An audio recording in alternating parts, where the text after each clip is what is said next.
Halo semuanya, selamat datang di Crime Lines, tempat kita mengupas kembali kisah-kisah kriminal yang pernah membuat masyarakat merinding. Di episode kali ini, gua Daus, dan gua gak sendirian karena gua ditemenin sama Gue Lala. Kali ini kita akan menelusuri jejak seorang perempuan dari tahun 60-an yang sempat menggegerkan Jakarta. Dari luar, ia dikenal sebagai sosok yang anggun, ramah dan cantik.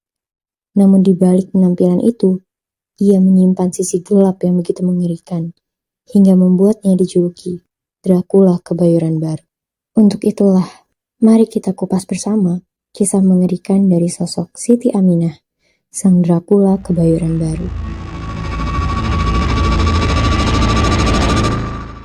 Kisah ini dimulai pada 11 Oktober 1966.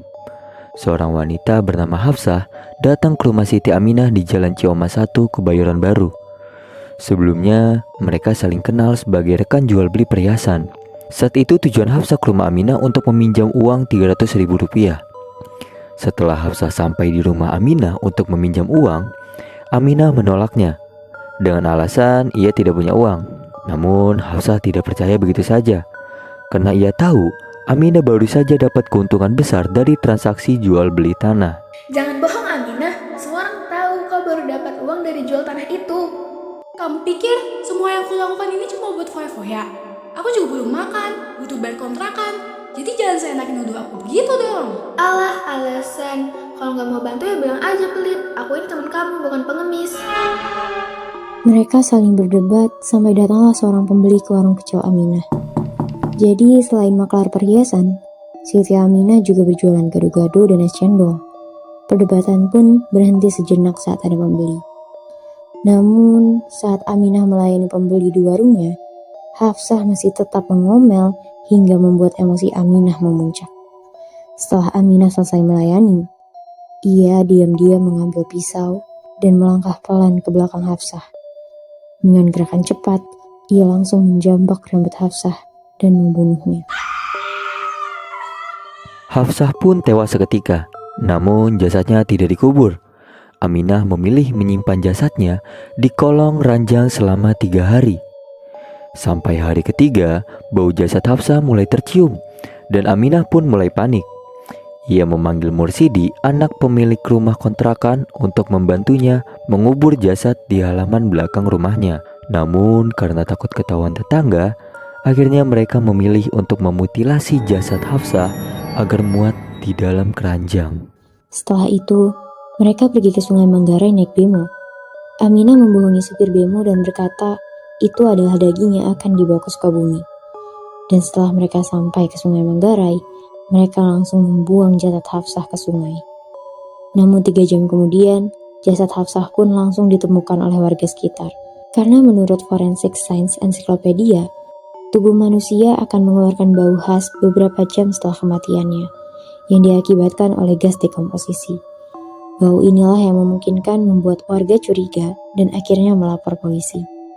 Menurut laporan dari Detik X, ternyata sehari sebelumnya, pada Kamis 13 Oktober, keluarga Hafsah sudah melapor ke Polres Jakarta Selatan atas hilangnya Hafsah. Setelah kejadian penemuan jasad, polisi langsung bergerak cepat dan menyebutkan ciri-ciri jasad di depan keluarga Hafsah. Sampai akhirnya, keluarga Hafsah pun menyadari bahwa itu adalah ciri-ciri Hafsah. Setelah kejadian ini, kesaksian dari tetangga mulai muncul.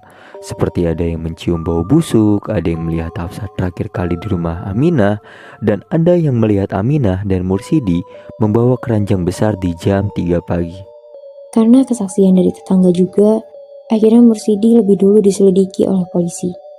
Saat itu Mursidi tidak mengakui kesalahannya, namun setelah ditekan oleh polisi dan mereka menemukan bukti bekas plastik potongan jasad Hafsah, akhirnya Mursidi mengaku.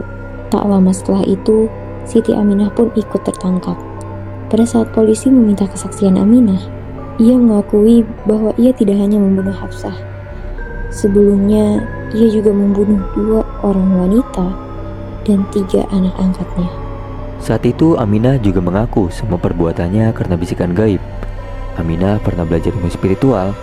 Agar menjadi kaya, ia harus bunuh 25 wanita dan 3 bayi. Lalu darahnya harus diminum.